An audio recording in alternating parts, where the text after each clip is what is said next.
There is absolutely nothing wrong, in my opinion, from using this machine for the past 6 months. There's never been a moment where I've been sewing on the Brother CS7000i and I'm like, man, I wish I was sewing on the Janome 7700. Obviously, the Janome 7700 has a much larger throat space, which is the measurement between like where the arm of the sewing machine is to the needle. I believe this is like 11 inches. But if you're not quilting big projects on a sewing machine, I think the Brother would be just fine. As far as the buying experience goes, I purchased this one from a sewing machine dealer in the Atlanta area. I got an okay deal on it, although a few months after I bought this, I saw the 8900, which is like the upgraded version. Janome seems to go by numbers, like, so this is the 7700, then they keep kind of increasing the numbers. There's like the 9900, the 12,000, and so on, 15,000. So the numbers just keep getting higher. But there's always new sewing machine models coming out, so even if you don't get the current model, they're probably going to be coming out with another model in the future that you can wait for, or you can get the model you were originally looking at for a lower price or getting it used.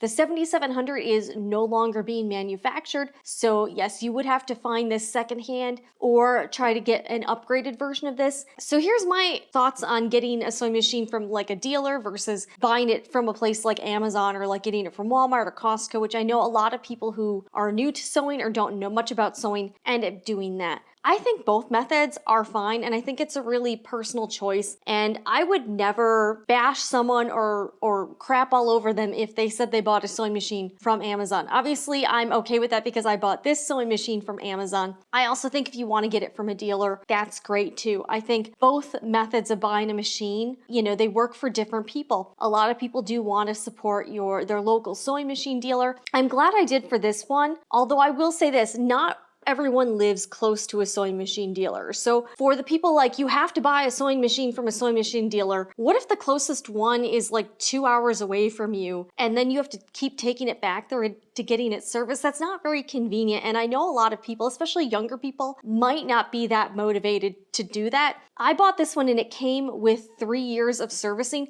Do you want to know how many times I've ever taken this machine to get serviced? Once. It was kind of a challenge. I'll fully admit it, I'm kind of a lazy millennial. I'm not lazy in like my work ethic, but I want the buying process for me to be easy, convenient, and not, be a hassle. So the sewing machine dealer was 45 minutes away from my house. That's a pretty long drive. And if you're familiar with Atlanta, traffic is really maddening there. So you really have to plan out your day if you're driving anywhere in the Atlanta area. You have to plan it around the traffic. Like, I would never leave to go to the sewing machine dealer at like 5 p.m. I would go at like 1 p.m. on a Saturday or something like that. So that can be a barrier to some customers like myself who the sewing machine dealer, you don't live near them, or maybe, they don't have the model you want. It also depends on the staff at that store. You might not jive with the people who work there. You might love them. It's just a real personal decision, and I don't see anything wrong if you want to buy a sewing machine online.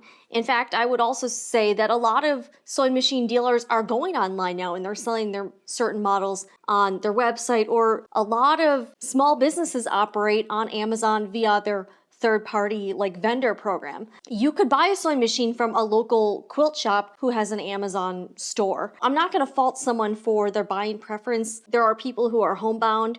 Obviously, with this whole unprecedented time stuff, a lot of people are not going to storefronts. And yes, that is hurting brick and mortar. I have some thoughts too on just the need to have an online presence for your business. If it's really easy for me, it's cheaper or the same price as buying it at a brick and mortar store. I don't have to go there, and I'm not getting anything extra by going to the store. I'm probably gonna buy it online. I buy a lot of stuff online. I'm a huge online shopper. As far as getting the sewing machine serviced as well, I have never had any problem with any of my sewing machines ever in the last 5 or 6 years where I've needed to take it to get serviced. I took this one in once for their annual maintenance thing. There were really no problems with it. I just thought it was the thing to do. But again, even that, it was like pulling teeth for me. I put it off for a while, then you have to drive there, then you have to wait a couple days, go pick it up. It's not super convenient and it's certainly not time saving. And as far as the Brother machines go, this is my like fourth Brother machine overall. I had another sewing and embroidery combo machine. I have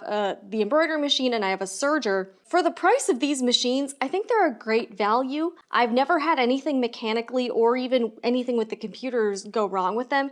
They're so budget friendly that even if they did break after 5 years, I would still feel like I got my money's worth out of them. And in full disclosure, I am very cheap. I drive a 12-year-old car. I'm pretty conscious about money, and I'm not necessarily always looking for the cheapest thing, but I want the best value. And I have to say, after running these tests, I feel like the performance of these machines is pretty similar.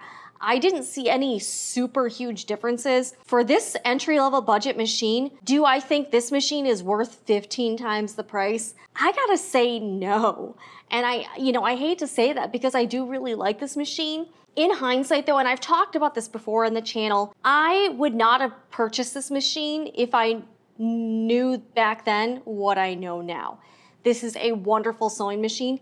It works great. I especially love the built-in like AccuFeed foot. The throat space is great, but I think it's too much machine for me. And I think I could have gotten everything I needed in a sewing machine in one that was about $1,000 versus the $2,500 I paid for the 7,700. My initial thought with this is I'm gonna do a bunch of quilts.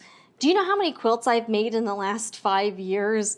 Like maybe 3 or 4. They weren't even large quilts. I bought them to do large quilts specifically, and the use I thought I needed this machine for, I just, haven't used it for that purpose. Also, the things I'm sewing have changed over the years. My needs and tastes have really kind of evolved and kind of, gone back and forth on. I still obviously love quilting, but I do some clothing now. I do a lot of home deck stuff, smaller projects. So for everyone out there who's wondering what kind of sewing machine I recommend for beginners, I think my answer would be different for different people, especially because when you're new to sewing, you don't know what you're going to be sewing down the line. If you really don't know yet what you're going to be sewing, I wouldn't run out and drop a ton of cash on a sewing machine. Get one of the budget entry-level machines just to get started with. See what you end up sewing, what your needs are, and research the functions, research brands. I don't have anything negative to say about any sewing machine brand. I've had positive experiences with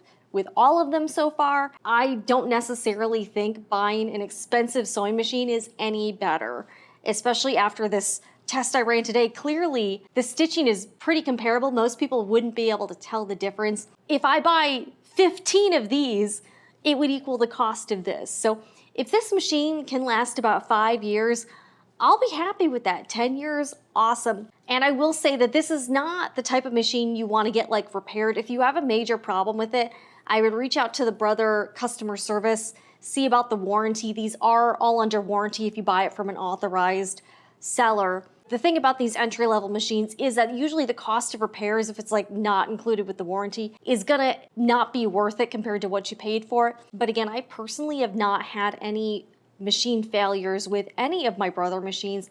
I've had the Brother 1034D serger for 5 years, still runs great. I've had the Brother PE 800 for about 1.5 years, I think. No issues there. I'm sure everyone has a different experience. I'm just sharing my own personal experience. And everyone has different opinions, and that's okay. But I wanted to share some thoughts. And if you are looking for an entry-level machine, my experience with Brother has been positive.